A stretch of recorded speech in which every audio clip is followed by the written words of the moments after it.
ખેડા જિલ્લાની કપડવંજ ટાઉન પોલીસે અમદાવાદ શહેરના એલિસ બ્રિજ પોલીસ સ્ટેશન વિસ્તારમાં થયેલી લાખોની ગરફોડ ચોરીનો ગુનો ગણતરીના કલાકોમાં ઉકેલી કાઢ્યો છે.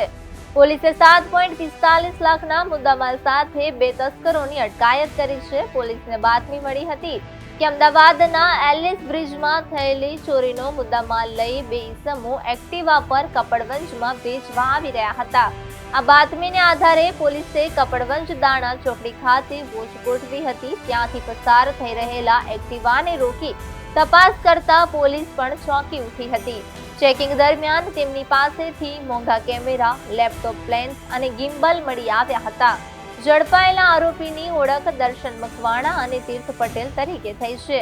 દર્શન અગાઉ પ્રોહિબિશનના ગુનામાં પણ સંડોવાયેલ છે. પોલીસે હાલ બંને આરોપીઓની અટકાયત કરી અમદાવાદ એલિસ પોલીસને સોંપવાની તજવીજ હાથ ધરી છે.